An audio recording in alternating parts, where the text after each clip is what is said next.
Nos atiende don Andrés Velasco de Asofondos, los fondos privados. Don Andrés, buenos días. Buenos días, Julio. Un saludo a todos. Luisa, actualicemos en qué va el tema de la reforma pensional. ¿Cuáles son los tiempos y qué sabemos de la Corte Constitucional? Pues Julio, recuerde usted que a partir del 1 de julio ya empieza a regir la nueva reforma pensional y ya empezaron a expedirse los decretos reglamentarios para que justamente sepan tanto los fondos privados de pensiones como también Colpensiones y el Banco de la República, que ahora está involucrado, cómo va a funcionar, Julio. Y cambian sobre todo dos cosas: las comisiones que van a tener los fondos privados de pensiones y también cómo va a operar el Fondo de Ahorro del Banco de la República. Don Andrés, para los fondos privados, ¿es conveniente que la Corte Constitucional declare no constitucional la reforma? Pues Julio, la realidad es que esa es de la pregunta más difícil de todas. Nosotros no hemos actuado en ese sentido.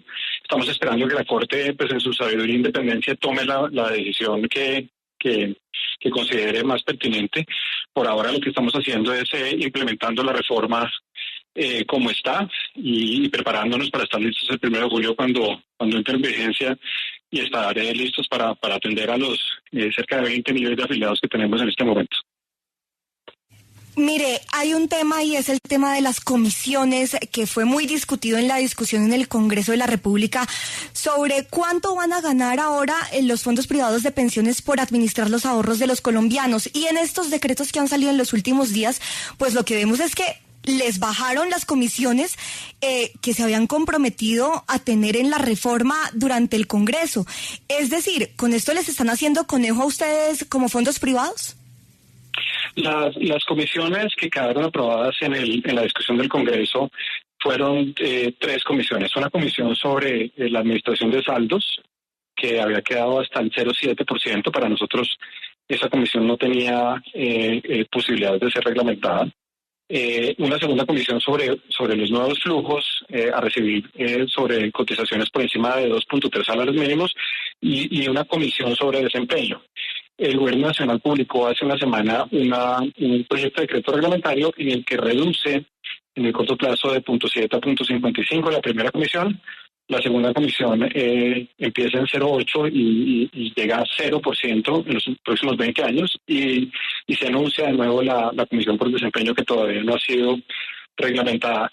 A todas luces, los ingresos de los fondos de pensiones se reducen frente a la realidad que se vive hoy en día. Los fondos tendrán que ajustarse para adaptarse a esta nueva realidad que implica el nuevo sistema. Y en resumen, digamos, la tarea de corto plazo de los fondos pues tendrá que hacerse prestando más servicios, porque es más lo que pide el nuevo sistema de nosotros con menores ingresos. Muchas personas están tomando decisiones en este momento a partir de esa reforma. ¿Qué recomendaría usted en la medida que pues las cosas pueden cambiar con la decisión de la Corte Constitucional? ¿Cuál sería la recomendación para la gente que está tomando, como le digo, decisiones con la expectativa de que se iba a aprobar? Sí, Félix se refiere principalmente a la ventana de oportunidad de traslado. Recordemos que hay una población de trabajadores formales que queda en una transición entre la Ley 100 y la Ley 2381, que es la reforma pensional. Esa población que queda en transición, que son las mujeres que lograrán acumular 750 semanas de cotización antes del 1 de julio, o los hombres 900 semanas antes del 1 de julio, tienen la opción de, así estén a menos de 10 años de pensionarse, decidir si quieren quedarse en el régimen privado o pasarse al régimen público, o viceversa, pasarse del régimen público al régimen privado. Lo que nosotros entendemos es que en caso de que la Corte tome una decisión desfavorable para la reforma, habría un velo de legalidad sobre las personas que tomaron la decisión de trasladarse, y esas personas pues estarían protegidas porque lo hicieron en un momento en que la ley pues estaba en vigencia. Un poco la visión ahí es, hay un mundo de personas que quieren, hay bastantes personas que quisieran poder trasladarse y que la ley sí se los impedía. La ventana de oportunidad de traslado está abierta para que puedan hacer esa transición sin necesidad de pagar abogados ni en muchos casos desistiendo de procesos judiciales. Sí, don Andrés Velasco, yo quisiera que usted nos pudiera ahondar un poco más sobre el impacto de la reducción de estos porcentajes de comisión que se habían establecido, porque me parece sorpresivo que usted diga que, por ejemplo, hubo uno de ellos que no se había señalado que iba a quedar reglamentado por el gobierno nacional, sino que quedaba ya como se había acordado, y si hubiera dado un cambio. El cambio que no estaba estipulado fuese reglamentado, ¿cuál era y cómo explica el gobierno que se haya dado esa otra vía o este otro camino? La ley 2381 tenía una de las comisiones, era la comisión sobre saldos administrados acumulados antes del 30 de junio del año 2025. Esos saldos quedan administrados por la licencia de la administración de fondos de pensiones que tenían las administradoras, y en la ley había quedado que la comisión era hasta 0,7%. Esa comisión hasta 0,7% fue entendida siempre por los fondos como se entendió la reglamentación de la ley 100, y era sujeta a la competencia, o sea, podía ser menor esa comisión, y de hecho lo ha sido siempre mucho menor que el techo por la competencia que existe entre los participantes del mercado. La interpretación que hace el Gobierno Nacional, que es el Gobierno Nacional al proponer la reglamentación que está para comentarios, es que ese hasta implica que podría ser regulada por la Nación, y la propuesta reglamentaria es que empiece en 0.55%.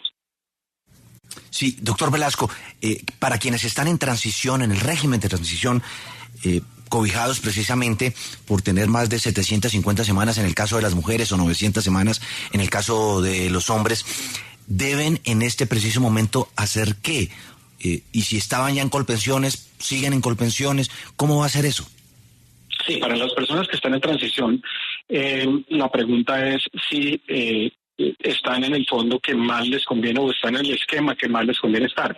Al 85% de la población le conviene o pasarse a los fondos privados o quedarse en los fondos privados, pues porque sus cotizaciones están por debajo de 1,5 salarios mínimos. Su pensión va a corresponder a un salario mínimo y pueden acceder a ella cotizando en los fondos privados. Entonces, la ley lo que hizo fue abrir lo que se llama la ventana de oportunidad de traslado, y es que sin importar si usted está a menos de 10 años de pensionarse o incluso con edad cumplida, puede acceder al traslado a través del proceso normal de la doble asesoría, proceso que ya se ha iniciado desde hace 6 meses o más, y que lleva cerca de 100.000 personas han hecho ese proceso, y cerca de 50.000 personas han logrado trasladarse de un esquema a otro. Presidente Andrés Velasco, yo quiero insistirle en esos acercamientos que ustedes han tenido con el gobierno, porque justo el presidente Gustavo Petro el viernes escribía un post en su cuenta de X, en donde hablaba de que hace 2 semanas se había reunido con ustedes, pero también se preguntaba de que si ustedes estaban detrás de tumbar la reforma pensional, pues estarían cometiendo un suicidio financiero. ¿Qué fue lo que ustedes finalmente hablaron con él? Sí, nosotros nos reunimos con el presidente Petro en el contexto de la Mesa Técnica de Seguimiento Operativo. Recordemos que los fondos de pensiones tienen la responsabilidad de gestionar los recursos de ahorro de pensiones, que es tal vez el tema de largo plazo más importante en la vida de los ciudadanos, de los trabajadores formales. Y en ese contexto teníamos pues muchas preocupaciones frente al ritmo de la reglamentación de la reforma, del contenido, por supuesto, también de la reglamentación de esa reforma. En esa reunión tuvimos la oportunidad de presentar nuestros puntos de vista sobre muchos de estos temas que le puedo resumir. Por ejemplo, el tema del seguro previsional, que es el seguro que protege a los trabajadores colombianos cuando hay fallecimiento o incapacidad permanente. Por supuesto, también se tocó el tema de las comisiones, el tema del sistema de equivalencias, que es una medida que puede utilizar un trabajador para quedar en una transición utilizando los aportes a los regímenes privados. Entonces, hay una cantidad de temas necesarios de reglamentación que era importante conversar. El señor presidente nos recibió. Y sobre la pregunta concreta de las demandas en la Corte Constitucional, lo que le expresamos al presidente en ese punto era que nosotros estamos totalmente dedicados a la implementación y que no hemos participado en dichas demandas. En ese sentido fueron las conversaciones y pues se han dado cada 2 semanas religiosamente en el seno de este comité de seguimiento operativo.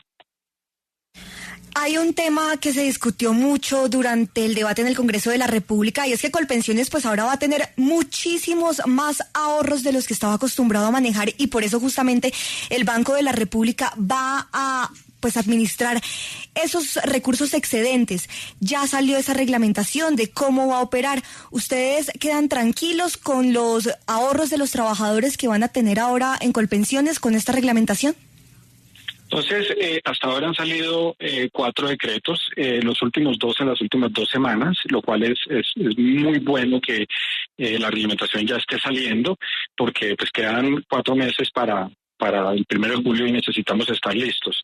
El viernes en las horas de la noche salió el último decreto, que es el decreto que tiene que ver con el fondo de ahorro que administrará el Banco de la República. Ahí no hemos observado mayores sorpresas. De todas formas, dado que salió hasta el viernes por la noche, pues estamos todavía en análisis del mismo, pero lo que observamos en el decreto pues son las reglas del juego mediante las cuales esos recursos se administrarán en el Banco de la República y la forma en cómo se harán. Ahora, hacen falta todavía precisiones muy importantes sobre los regímenes de inversión que cambian, ya no van a ser basados en portafolios de riesgo, ya no va a ser como lo tenemos hoy en día, fondo moderado, fondo conservador y fondo de alto riesgo, sino que se tendrá que invertir en cuentas generacionales y ese es un decreto que esperamos salga muy prontamente porque pues, necesitamos prepararnos operativamente para estar listos. ¿El decreto del Fondo del Banco de la República ya está en firme o todavía le falta alguna parte del proceso? Doctor Casas, le falta todo el proceso. Fue publicado para comentarios el viernes. Tenemos espacio para comentarlo durante 15 días. Entonces, estamos pues, volcados en el análisis y haciendo todos los números para comentarle al gobierno lo que necesitemos decirle acerca de este decreto. Pero todavía está en etapa de comentarios y es muy posible que un decreto de este calado necesite de una doble publicación. Pero ahí estamos como contra la pared ya porque estamos mal de tiempo, ¿o no? Mal de tiempo, doctor Casas. Pues, don Andrés, gracias por atendernos y ojalá que esto salga de la mejor manera para los afiliados. Sí, señor. Eso es lo que todos estamos buscando. Muchas gracias.